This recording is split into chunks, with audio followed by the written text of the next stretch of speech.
untuk menghindari ini Pak, risiko kecelakaan ya, terjatuh. Untuk menghindari resiko kecelakaan. Ya, terjatuh ya. Oke. Tadi Bapak ngomong resiko, makanya saya jadi ingat. Apa bahaya dan resiko?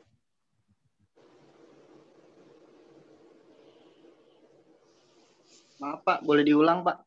Bedanya bahaya dengan resiko. Bahaya. Kalau bahaya itu Bahaya. Kalau bahaya itu sesudah kejadian ya. Kalau resiko itu sebelum kejadian. Contohnya gimana? Bahaya itu apa ya?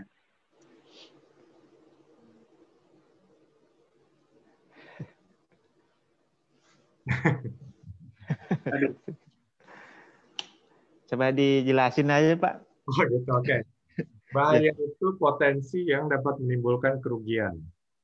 Nah, kerugian itu maksudnya adalah kalau kita bicara keselamatan kerja, berarti mungkin cedera, ya, Iya. cedera atau fatality. Nah, itu kerugian. Kenapa rugi? Karena ya bagi si pekerjanya rugi dong. Dia akan sakit, mungkin di opname atau apa. Bagi perusahaan, lost time incident ya.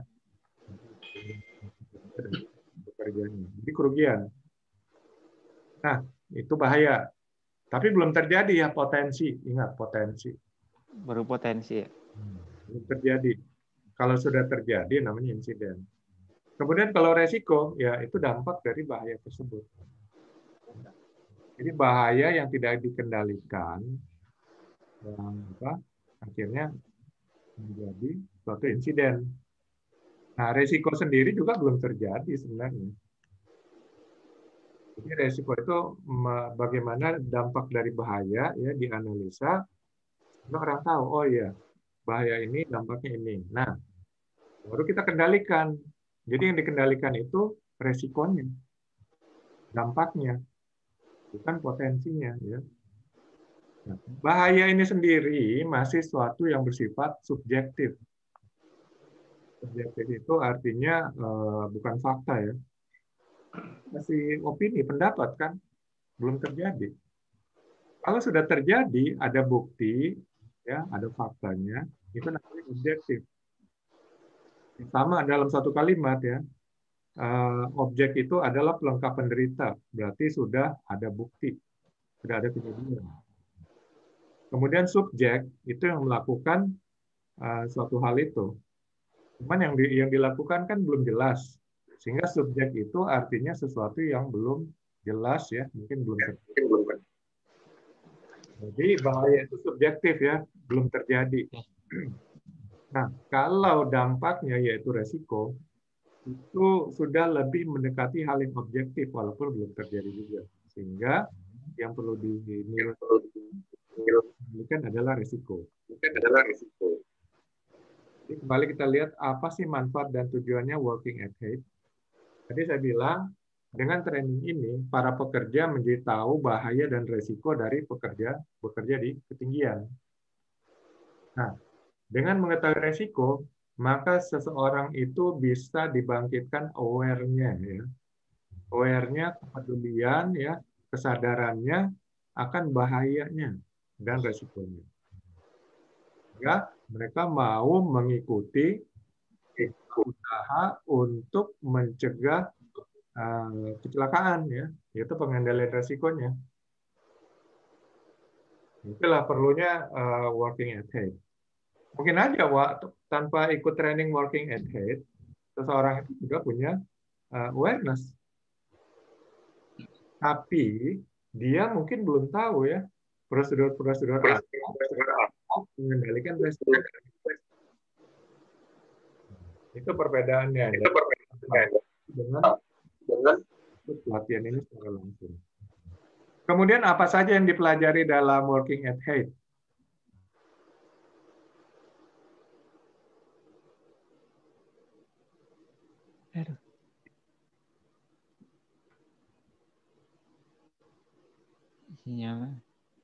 Sinyalnya Ya, yang bagus. dipelajari itu ya segala hal yang berhubungan dengan bekerja di ketinggian ya. Seperti APD-nya ya, alat pelindung dirinya apa, kemudian tools lainnya ya untuk mencegah jatuh ya. Lalu metodenya, standar operating procedure-nya, dan kemudian bahaya-bahayanya dan bagaimana pengendalian bahaya dan risikonya. Ya, lebih kurang seperti itu. Lalu arti K3 dalam working at height. Ya, K3 itu berarti keselamatan dan kesehatan kerja. Berarti dalam working at height ini dijelaskanlah bagaimana cara kerja aman dan selamat. Artinya itu juga adalah pengendalian risiko dari bekerja di ketinggian. Kemudian mutu dalam working at height, ya mutu itu artinya dilakukan dengan tepat ya. Mutu itu dilakukan keinginan dari para stakeholder. Stakeholder di sini ya bisa dari pekerja sendiri, bisa dari manajemen ya, bisa dari pemilik proyek. Segala sesuatu dilakukan dengan tepat ya, efektif dan efisien. Ya itulah arti kata dalam mutu. Itu juga dalam pekerjaan di ketinggian. Nah, dengan berusaha memenuhi standar mutu, berarti para pekerja juga berusaha tidak terjadi insiden. Kalau terjadi insiden, berarti standar mutunya nggak tercapai. Karena tentunya akan harus ada investigasi. Nah, itu juga akan mengurangi waktu produksi ya, waktu untuk menyelesaikan pekerjaan di ketinggian tersebut. Dan kemudian harus ada biaya lagi untuk korbannya dan seterusnya. Jadi kalau mutu itu sebenarnya erat kaitannya dengan keselamatan dan kesehatan kerja. Pekerja itu membutuhkan tiga, berarti di situ harus ditaruh mutunya juga. Kemudian identifikasi bahaya dan masalah dalam working at height. Nah, menurut Bapak-Bapak apa aja sih bahayanya bekerja di ketinggian selain jatuh?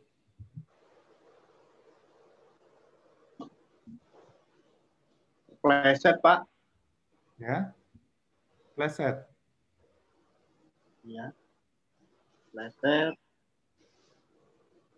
Terus selain terjatuh ya, Iya.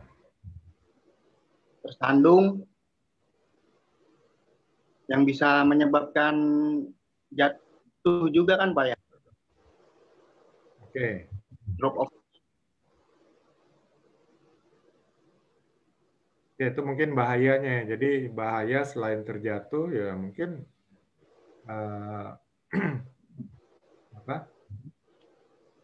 kurang hati-hati, mungkin itu faktor personal.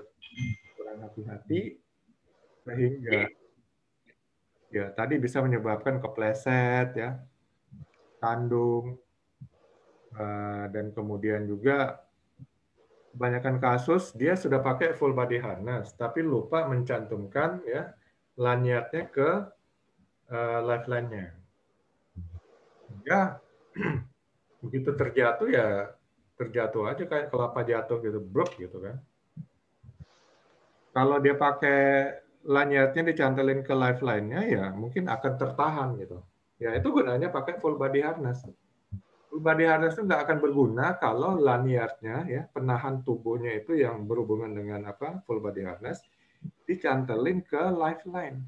Lifeline itu semacam ya tempat kaitannya. Jadi kemudian ya masalah lainnya mungkin masalah bahan bakunya ya yang terkait bekerja di ketinggian itu lupa dibawa ya terpaksa. Kemudian ada kerusakan dari peralatan atau APD-nya, itu kan masalah-masalah. Nah, jadi dalam bekerja itu identifikasi ya, jadi list daftarkan dulu semua bahaya, lalu bagaimana kita melakukan pengendaliannya. Sehingga begitu muncul bahaya dan masalah itu, kita sudah siap dengan solusi. Jadi jangan sampai ada masalah, ada bahaya, baru dipikirin saat berada di ketinggian. Itu nggak akan efektif karena di ketinggian itu kita sedang konsentrasi untuk bekerja supaya tidak terpapar kepada bahaya dan resiko. Jadi disinilah di dalam working at height ini ya mungkin sedikit di list bahaya dan masalahnya sehingga para pekerja menjadi lebih aware kan. Nah nanti kemarin sudah dibagikan handout. Nanti untuk materi ini saya akan bikin juga PDF-nya ya bisa dibaca aja. Kalau di sini kita hanya bahas garis-garis besarnya aja. Jadi banyak bahaya dan masalah dalam pekerjaan di ketinggian.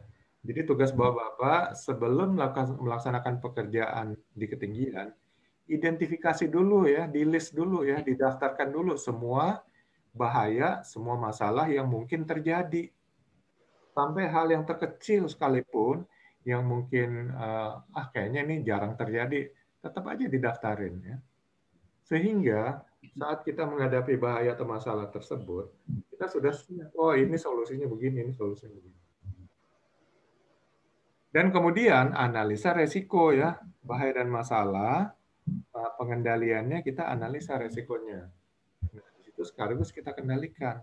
Sehingga selalu bekerja dengan mengidentifikasi bahaya dan kemudian menemukan masalahnya lalu mengendalikan masalahnya ya. Sehingga pekerjaan kita dapat dilaksanakan dengan manajemen yang sistematis ya, rapi dan teratur. Kemudian faktor manusia dalam working at height. Ya, ini tentunya juga berperan sangat penting ya faktor manusia. Biar bagaimanapun ya, ada 4 sumber daya utama ya dalam setiap organisasi. Cuma faktor manusia atau sumber daya manusia inilah faktor yang paling utama. Seperti sumber daya keuangan, sumber daya teknologi ya, peralatan dan bahan baku itu masuk sumber daya teknologi. Sumber daya alam, tanah, bumi, bangunan itu masuk dalam sumber daya alam. Lalu yang keempat sumber daya manusia. Kenapa sumber daya manusia yang paling penting? Karena sumber daya juga 3 sumber daya lainnya. Sumber daya keuangan yang mengelola juga manusia. Sumber daya teknologi ya, bahan baku yang mengelola manusia. Peralatan yang mengelola manusia. Lalu tanah, bumi, bangunan yang mengelola juga manusia. Sehingga faktor manusia itu sangat penting. Nah, seringkali manusia ini, walaupun menjadi faktor yang terpenting, cuman ada kelalaiannya. Kalau kelalaian berarti sudah tahu, tapi melakukan ya atau mencegah, itu namanya lalai. Tapi ada juga yang sama sekali belum tahu. Biasanya itu faktor manusia yang mungkin belum diberikan pelatihan. Jadi dia nggak tahu sama sekali bahaya dan resiko terkait pekerjaannya. Itu berarti tanggung jawab dari perusahaan ya. Perusahaan kalau ada insiden akan bertanggung jawab. Karena apa? Mereka belum memberikan pelatihan. Jadi kalau diinvestigasi oleh dinas yang berwenang, perusahaan akan kena denda ya, kena sanksi. Nah, untuk menghindari kena denda dan kena sanksi, perusahaan memberikan pelatihan ya, contohnya kepada Pak Yandre dan pada Pak Supardi. Jadi kalau ada apa-apa, ada masalah, ada insiden, itu tanggung jawab sepenuhnya tidak sama perusahaan, tapi sudah terbagi ke bapak-bapak sekalian. Makanya kalau ikut training itu ya fokus gitu ya. Supaya jangan sampai sudah di training ternyata ilmunya nggak diterapkan. Jadi resiko, masalah, terjadi insiden, bagian besar tanggung jawab, nanti bapak-bapak yang akan bertanggung jawab. Beda kalau belum diberikan training, perusahaan yang 100% bertanggung jawab. Jadi di sini faktor manusia adalah bahwa manusia itu memang memegang peran yang penting ya sebagai sumber daya. Tapi manusia itu lalai. Nah, kalau sudah dikasih training, jangan sampai lalai ini menghinggapi kita dalam bekerja. Jadi harus terus fokus konsentrasi. Komunikasi, nah itu juga yang penting ya. Jadi komunikasi dengan supervisor, dengan pengawas dan sebagainya. Ada apa-apa langsung komunikasi.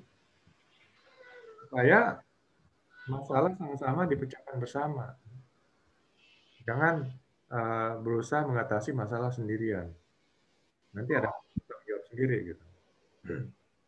Jadi faktor manusia sedapat mungkin diminimalisir ya oleh Pak Yandri dan Pak Supati. Artinya setelah mendapat pelatihan ini benar-benar dipelajari kembali, tingkatkan awareness ya, kewaspadaan, kemudian bekerja dengan penuh konsentrasi dan fokus dalam bekerja sampai selesai turun. Nah, baru mungkin bisa sedikit santai ya. Tapi saat berada di atas dalam pekerjaan di ketinggian, ya itu benar-benar harus full konsentrasi, full fokus pada pekerjaan. Ya. Kemudian ingat-ingat lagi ya, standar metode untuk bekerja secara aman di ketinggian. Ya.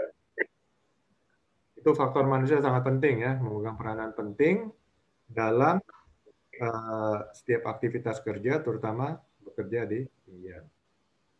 Lalu faktor alat, ya, ini juga sangat penting ya, alat pelindung diri seperti harness.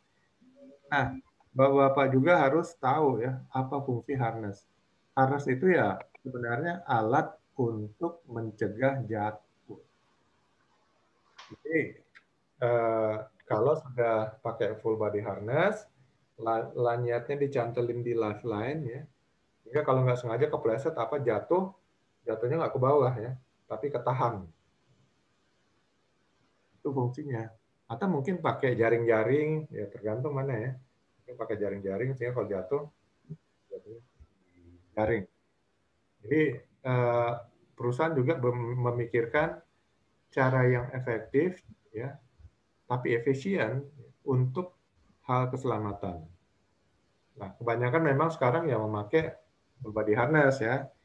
Cuman itu harus diperhitungkan, jangan lupa cantelin lanyardnya, ya, talinya itu ke lifeline ya. Jadi tempat kita kalau terjatuh itu akan tertahan di situ. Dan ya alat lainnya mungkin ya banyak ya. Mungkin aja kita bekerja di ketinggian pakai tangga. Jadi kita harus tahu fungsi tangga itu. Ada tangga yang disandarin, ada tangga yang memang berdiri sendiri dan sebagainya. Bagaimana cara penggunaannya, ini juga harus kita pahami ya. Jadi benar-benar pahami dulu alat yang digunakan, cara kerjanya, bagaimana memanfaatkan alat tersebut, baru kita menggunakannya. Jangan sampai kita belum tahu apa-apa langsung menggunakannya, itu bahaya. Jadi bekerja di ketinggian ini, menurut standar dari Kemenaker, adalah apabila kita sudah bekerja di atas ketinggian 1,8 meter dari permukaan tanah. Ada juga standar internasional lainnya 2 meter ya. Beda-beda 20 cm lah nggak masalah. Intinya, pokoknya di atas 2 meter berarti sudah masuk dalam pekerjaan bekerja di ketinggian. Ya, apakah nanti mau pakai tangga ya, atau pakai scaffolding ya, pakai apa platformnya dan sebagainya, berarti kita sudah masuk ke dalam bahaya bekerja di ketinggian. Itu harus dikendalikan ya. Dan dikendalikan seperti apa? Pelajari dulu SOP-nya bekerja di ketinggian ya. SOP dari perusahaan ya. APD yang dipakai apa ya sesuai standar perusahaan, dan kemudian langkah-langkah kerjanya seperti apa, semuanya itu sebenarnya sudah dipersiapkan ya. Jadi benar-benar harus paham dengan standar operating prosedurnya yang sudah disiapkan. Kemudian faktor lingkungan ya. Nah, ini lingkungan juga harus diwaspadai. Jadi saat bekerja di platform di ketinggian, ini juga harus ngecek ya ramalan cuaca. Jadi, oh ya, nanti mungkin akan hujan ya. Hujan, lalu mungkin angin kencang. Ya, sebaiknya diatur ya. Apakah itu terjadi siang atau sore, berarti paginya masih kerja, cuma begitu cuaca sudah mulai mendung, ya langsung evakuasi turun dari ketinggian. Jadi benar-benar memperhatikan ramalan cuaca, karena biasanya ramalan cuaca ya sekarang 99% akurat gitu ya. Nah, sudah semakin canggih teknologi. Jadi faktor lingkungan harus diperhatikan.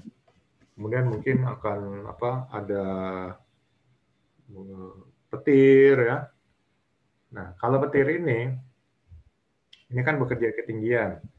Sifat petir itu adalah selalu berusaha mencari beda potensial yang lebih rendah. Petir adalah beda potensial yang sangat tinggi ya.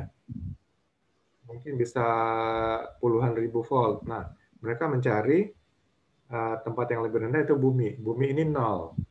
Sehingga mereka berusaha mengeluarkan energinya itu ke bumi. Nah, untuk mencapai bumi ini, mereka akan mencari jalan yang terdekat. Ya, jadi mungkin scaffolding-nya itu yang paling tinggi, mereka akan sambar scaffolding. Nah, petir ini kan sama seperti listrik.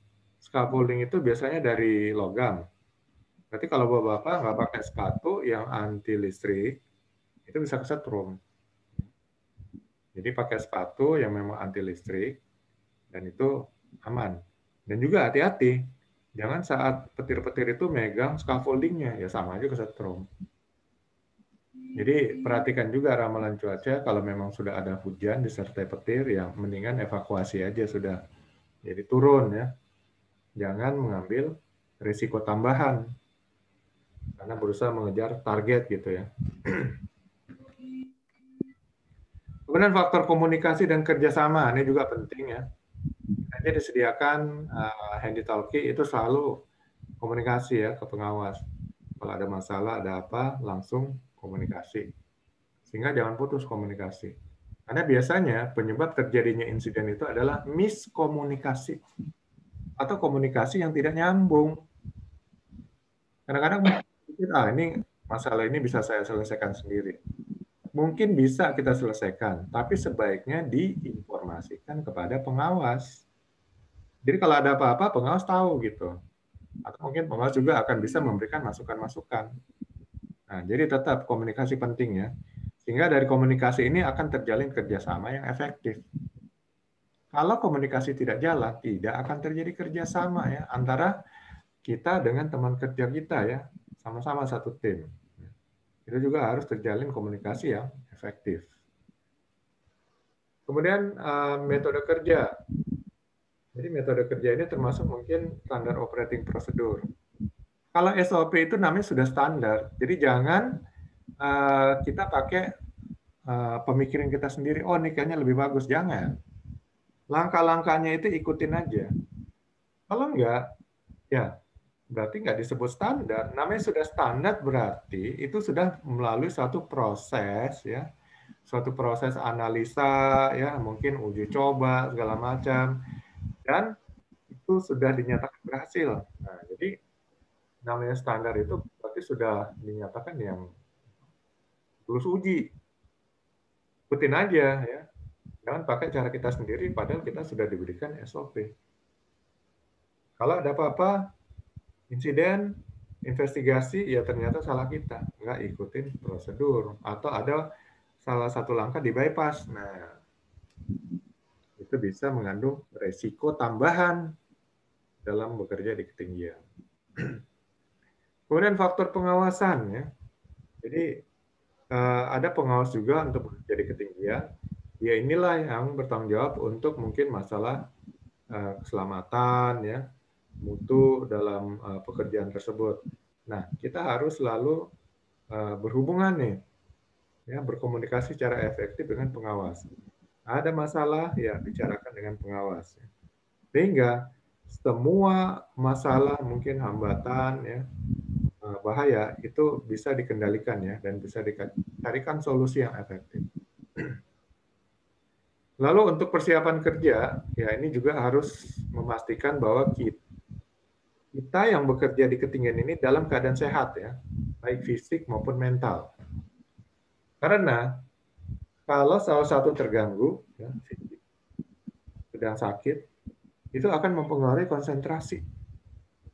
itu akan mempengaruhi fokus kita ya, sehingga mungkin kita jadi sedikit lalai, sedikit lupa. Karena sakit itu akan mengganggu konsentrasi. Jadi, kalau sedang sakit, mendingan lapor kepada pengawas ya.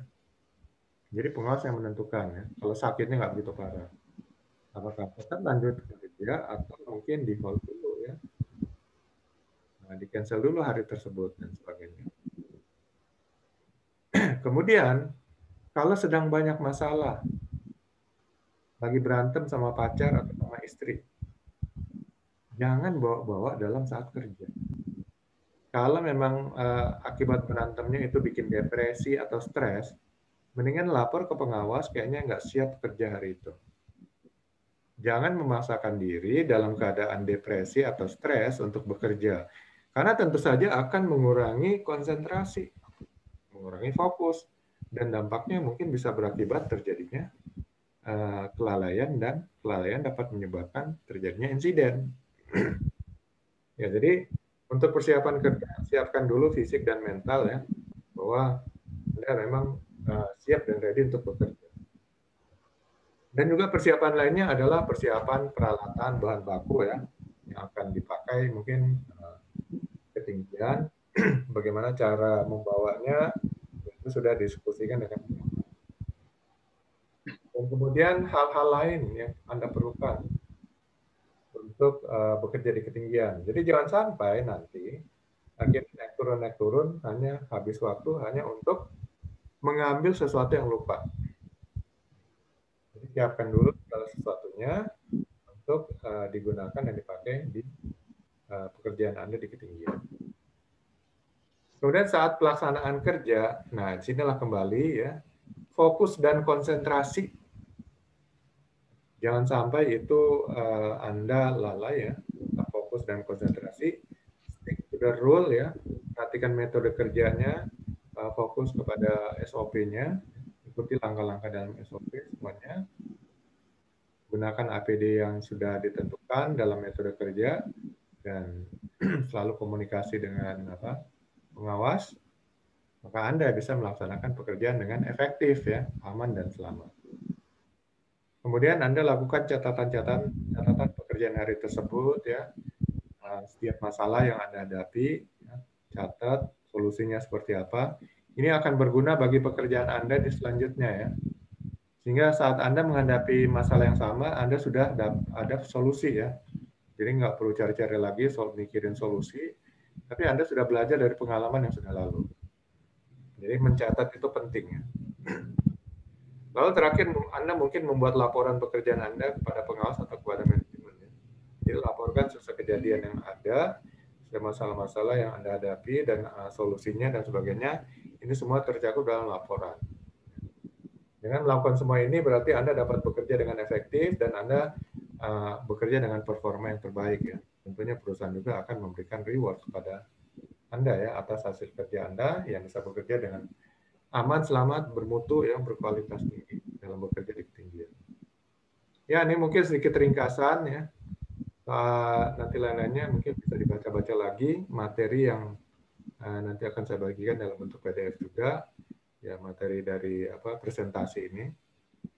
Di sini saya hanya akan ringkas-ringkasnya aja. Ya, bekerja pada ketinggian itu pekerjaan yang membutuhkan pergerakan tenaga kerja untuk bergerak secara vertikal ya, naik turun, maupun turun dari suatu platform pada ketinggian di atas 2 meter dari tanah. Atau horizontal ya, mendatar. Jadi ada pergerakan vertikal maupun horizontal. Ada juga yang pakai sistem akses tali ya, nggak pakai platform.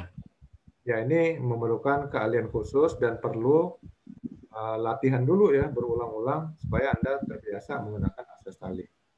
Nah, untuk akses tali ini memang peralatannya juga sudah semakin canggih, sehingga untuk naik turun tidak akan begitu sulit atau mengeluarkan tenaga yang begitu tinggi ya. Jadi sudah ada alatnya ya, sehingga Anda bisa descend, turun, ascend, naik ya, dengan cukup mudah.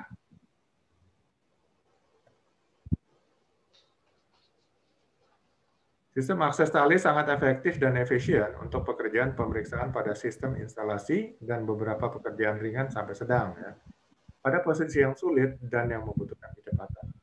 Sistem ini sudah makin banyak dipakai. Kalau dulu gedung-gedung bertingkat tinggi, ya, itu untuk cleaningnya, untuk pembersihannya pakai gondola. Gondola itu berat, ya, jadi pakai sistem kerekan seperti kren, ya, pakai tali baja, ya, dan tempat yang lebar. Kadang-kadang kalau ada angin bisa membentur ke gedung, ya, itu bisa merusak gedung. Nah, biaya maintenance-nya juga mahal. Sekarang orang lebih banyak menggunakan akses tali. Jadi naik turun, sambil bersihin, itu lebih cepat. Juga biayanya juga lebih ringan. Ini semakin populer nih sistem akses tali. Jadi sistem akses tali juga sama, salah satu pekerjaan bekerja di ketinggian, ya, cuman memakai akses tali. Kemudian dalam bekerja di ketinggian itu, siapapun yang berada di atas itu berarti sudah terpapar dengan resiko, ya, resiko di ketinggian. Ya, semua orang kerja itu, baik pekerja, supervisor, tamu, ya, semua mempunyai risiko cedera, ya, yang diakibatkan dari pekerjaan di ketinggian, ya, baik itu pekerjaan perawatan, pembersihan jendela, dan lain-lain. Bekerja di tepi lantai atau atap yang tidak ada pelindung jatuh, atau bekerja pada lantai atau atap yang rapuh, atau bekerja di mana peralatan atau material bisa mengenai orang di bawahnya. Jadi ini pekerjaan-pekerjaan berisiko tinggi, di ketinggian. Orang yang di bawah bisa material di atas. Resikonya ya ini 4 resiko: orang jatuh, kejatuhan benda atau objek, atau jatuh dari struktur yang roboh, atau menyentuh kabel listrik bertegangan. Ada 4 resiko utama, ya, untuk bekerja di ketinggian.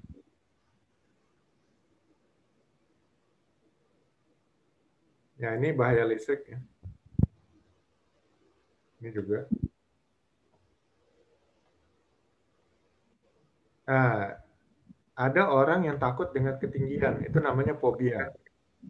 Sebenarnya fobia itu bisa hilang kalau kita sudah melakukan berulang-ulang. Awalnya, setiap orang pun kalau naik ketinggian ini pasti akan takut. Tapi kalau sudah dilakukan 3-4 kali, 5-6 kali, rasa takut itu akan hilang dengan sendirinya. Cuman berhati-hati, hilangnya rasa takut, jangan sampai juga jadi lalai, gitu ya. Tetap walaupun kita sudah nggak takut dengan ketinggian, kewaspadaan itu tetap harus tinggi. Kalau saat kita masih takut dengan ketinggian, itu kan waspada banget, ya. Oh, kayaknya megang besi itu kalau bisa remuk kalau saking kita megangnya terlalu keras, gitu.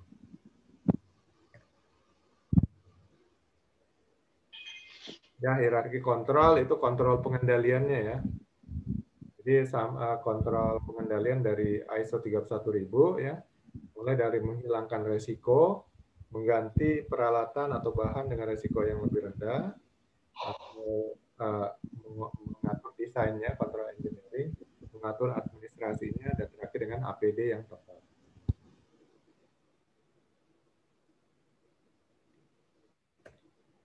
Kalau nggak perlu naik, ya nggak usah naik, gitu kan. Tapi kalau memang harus perlu bekerja di ketinggian, ya lakukan, gitu ya. Tapi dengan metode yang aman dan selamat, dan dengan konsentrasi yang tinggi. Usaha untuk mencegah supaya nggak jatuh, ya, dengan cara bekerja dengan aman. Kurangi jarak dan konsekuensi jatuh. Jadi jangan sampai kita menimbulkan potensi-potensi untuk jatuh. Gunakan cara kerja yang aman, gunakan cara lain untuk mencegah kecelakaan terjatuh. Sediakan sistem peralatan pelindung jatuh atau collective fall arrest system. Apakah dengan jaring atau dengan memakai APD, ya, full body harness. Jenis peralatan akses. Jadi mungkin untuk akses kita bisa menggunakan peralatan-peralatan untuk bekerja di ketinggian, ya. Tangga, bisa pakai peranca atau scaffolding. Bisa mungkin ada peralatan canggih sekarang namanya Mobile Elevation Working Platforms. Ya, ini. Jadi dia bisa pakai mesin, ya. Nah, rendah sampai tinggi. Gitu. Nah, yang paling umum adalah tangga. Untuk tangga ada dua jenis, tangga langkah atau step ladder, dan tangga yang disandarkan atau leaning ladder. Nah, menggunakan tangga yang aman juga ya kalau memang pekerjaannya cukup lama ya, tangganya kalau bisa kait erat ya. Nah, kemudian ini dicantelin juga di salah satu tiang horizontal sehingga mencegah tergelincir ya. Supaya tangga tidak bergerak dan cukup aman selama dipakai untuk bekerja. Kita memiliki ada tersedia pegangan ya, 3 titik kontak. Maksudnya saat kita menaiki tangga ada 3 titik kontak ya. Jadi mungkin tangan 2, kaki 1 melangkah gitu kan. Diperiksa tangganya secara teratur ya, apakah ada kerusakan. Kemudian saat menggunakan tangga dengan aman, ini posisi-posisi yang tidak direkomendasikan ya. Posisi yang direkomendasikan adalah tegak lurus, seperti ini. Kalaupun Anda ingin pindah tempat ya pindahkan tangganya gitu. Bukan posisi badan Anda ya. Juga ini salah ya. Nah, yang benar adalah ini. Ini ada penahan gitu.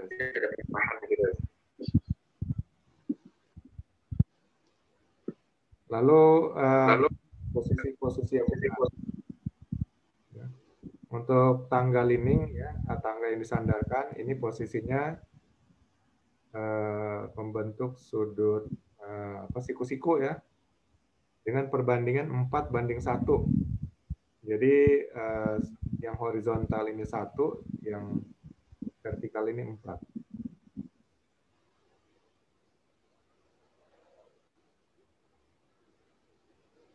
Ya, jadi beberapa faktor kesehatan yang tidak diperbolehkan seseorang bekerja di atrium menggunakan tangga ya.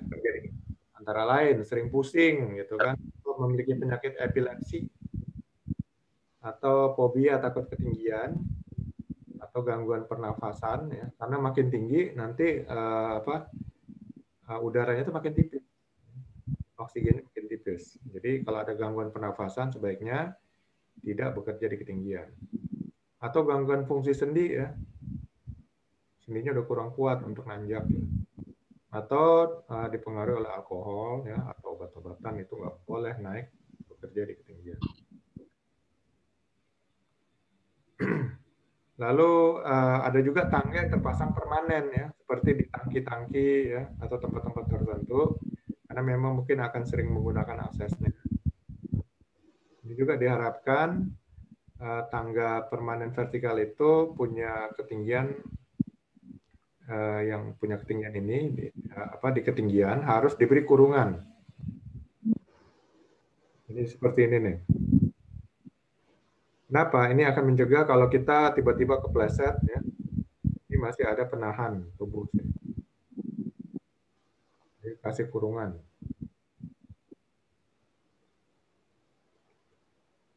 Dan juga pastikan bahwa tangga kalau disandarkan itu melebihi 1 meter di atas landasan atau platform. Ya, seperti ini. Atau kalau ini memang ada platform yang masih tinggi lagi, ya nggak apa-apa disandarkan seperti ini. Cuma dengan perbandingan tinggi vertikal dan horizontalnya 4:1. Jangan mendirikan tangga di bawah atau dekat dengan kabel listrik bertegangan. Karena biasanya tangga itu terdiri dari logam gitu kan. Aluminium kebanyakan. Kemudian ini juga ada pembatas ya, juga bagian pelindung. Kadang-kadang kita harus bekerja ya di atas bangunan seperti ini. Jadi sudah dibuat guardrail. Atau ada konsep di tempat kerja, mereka menyediakan jaring pengaman. Jadi kalau jatuh, ya, jaring pengaman. Nah, ini juga harus dipastikan jaring pengamannya berfungsi. Jangan sampai ini ternyata nggak kuat, begitu kita beban jatuh kita, malah jaring pengamannya ikut jatuh juga. Gitu. Kemudian ini yang namanya lifeline ya. Jadi ini yang dicantelin lanyard kita, lanyard berhubungan dengan full body harness. Supaya apa? Kalau kita kepleset jatuh, lanyard ini menahan full body harness tubuh kita ya. Lalu lanyardnya sudah tertahan oleh lifeline. Kebanyakan yang sering terjadi adalah lalai mencantolkan lanyardnya ke lifeline. Ya, ada beberapa kasus yang terjadi hingga saat dia terjatuh, ngejatuh benar, nggak ada yang nahan gitu kan. Walaupun dia pakai full body harness. Karena lanyardnya ini tidak dicantelin ke lifeline ini.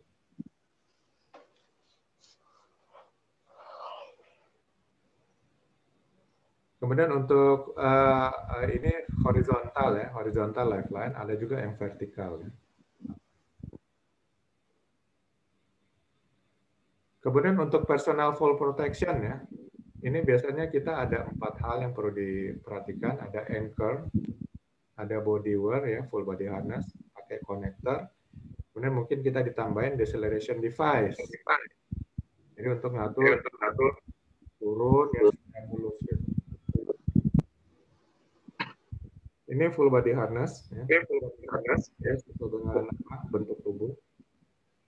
Ya, mampu menahan beban dinamis yang bergerak, punya pengait belakang standar dan pengait depan opsional. Ini metode kaitannya, lanyardnya ya. Ada jenis-jenisnya juga.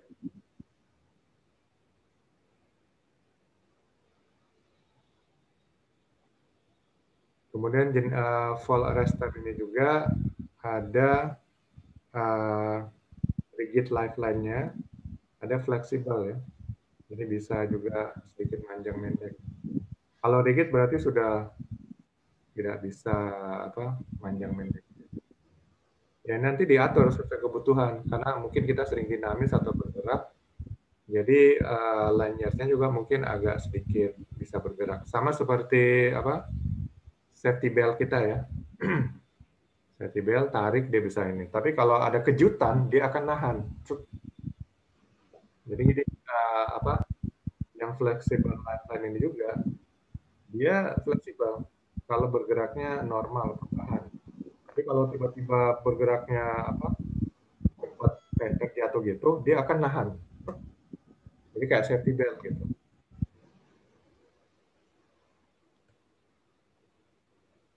Nah ini konektor ya. Adalah metal pengunci sebagai penghubung antara alat fall protection. Ini ada banyak jenisnya juga. Konektor. Nah, descender ini adalah alat bantu turun yang ditempatkan pada tali dan dicantolkan pada rescuer.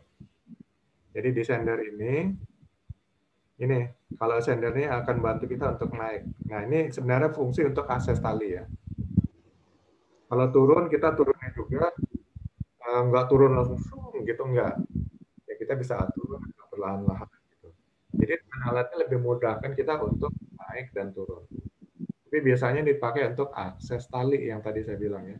Jadi kalau pakai akses platform tadi ya ini kayaknya nggak kita butuhkan. Kemudian bapak-bapak juga kalau bisa seperti pramuka harus tahu tali temali yang mungkin akan menjadi alat bantu juga dalam mengukur ketinggian ya untuk mengikat sesuatu. Ini ada jenis-jenis ikatannya. Kalau dulu waktu saya ikut pramuka ini semua pelajari nih. Karena kita ada banyak di dalam traveling ya gitu ya, hiking. Ini banyak membutuhkan pemakaian tali. Mungkin perlu ya suatu saat, tapi kalau memang nggak diperlukan ya sekedar tahu aja lah konsep-konsep tali temali seperti ini.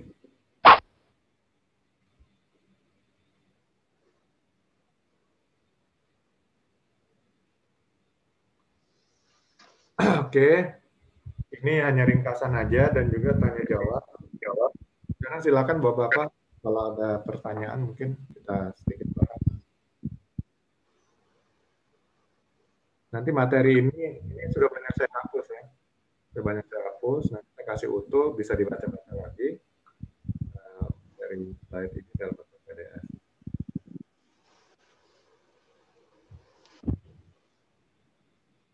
Oke, kalau nggak ada, saya serahkan lagi kepada Ibu Yanti.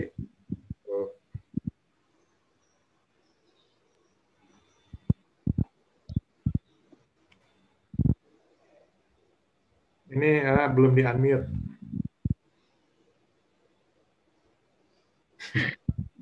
Sorry Pak, sorry. Mohon maaf, mohon maaf. Ya, terima kasih Pak Mario, Pak Supardi dan Pak Yandri. Bagaimana? Ada yang ditanyakan? Mumpung Bapak Mario masih di sini. Kalau mau tanya di WA grup juga bisa. Di WA juga bisa, ya. Di grup juga bisa ditanyakan. Oke, Pak Yandri, Pak Supardi cukup ya? Kayaknya Pak ini masih mikir nih, Pak. Pak Supardi masih mikir nih, banyak mikir. Jadi gini Pak, itu sudah diberikan video sama Pak Mario. Yep. Bisa video itu ditonton diulang-ulang Pak, dipelajari ulang-ulang. Bisa kan Pak? Bisa. Iya, diulang-ulang. Jadi bisa langsung terekam gitu di kepala. Seperti menghafal ya Pak ya. Jadi dibaca ulang-ulang, dilihat ditonton ulang-ulang. Jadi insya Allah bisa Pak. Ya Pak Supardi. Karena waktunya juga pendek. Karena permintaan dari pihak PT Titian juga dadakan. Sebenarnya waktunya harusnya 2 hari. Itu online harus 2 hari. Jam 1 Wita ini juga ada training juga. Ya, kebetulan juga waktunya bersamaan dengan training kami nih di sini. Online-nya lagi, ya, alhamdulillah lagi rame. Jadi waktunya saya minta mundur pun nggak bisa karena Pak Yandri dan Pak Supardi katanya mau naik ya Pak ya, on duty ya Pak. Iya. Ya, jadi mohon dimaklumi. Jadi untuk besok lanjut lagi seperti ini Pak Mario, jamnya sama Pak, jam 12 juga. Ya, jadi besok untuk training confined space entry-nya tatap mukanya jam 12 siang seperti ini lagi. Untuk Zoom-nya sama ya Pak ya, Pak Mario? Untuk ID meeting dan passcode-nya Zoom meeting sama ya Pak? Iya. Oke, jadi kalau betul-betul yang ada yang mau ditanyakan, silakan di grup WA. Jadi umpama nih tidak langsung dijawab ke Pak Mario, tidak langsung dijawab oleh Pak Mario, tapi nanti pasti akan dibalas dan dijawab. Mau tanya ini tentang soal. Oh iya, Pak Mario, post testnya nanti di grup WA, Pak. Oh iya, nanti sore saya posting di grup ya. Iya. Itu melalui Google Form atau apa ya, Pak? Terserah Bapak lebih sukanya pakai Google Form atau saya kasih file aja, nanti Bapak tulis sendiri, baru nanti dipoto atau apa jawabannya kirim ke grup. Di-submit, kirim kembali ke? Di WA grup ya? Iya. Ya, situ juga. Karena itu juga buat laporan nanti kan Pak di sana. Ya. Jawabannya nanti dipoto ya Bu. Boleh. Oke. Ya. Ada yang mau ditanyakan lagi Pak Supardi, Pak Yandri, cukup? Cukup Bu. Karena Pak Mario mau lanjut lagi untuk memberikan training yang lain. Oke. Ya. Terima kasih banyak Pak Mario untuk tanya jawab dan materi yang diberikan. Pak Yandri dan Pak Supardi, terima kasih banyak untuk hadir di tatap muka training Multi Head hari ini.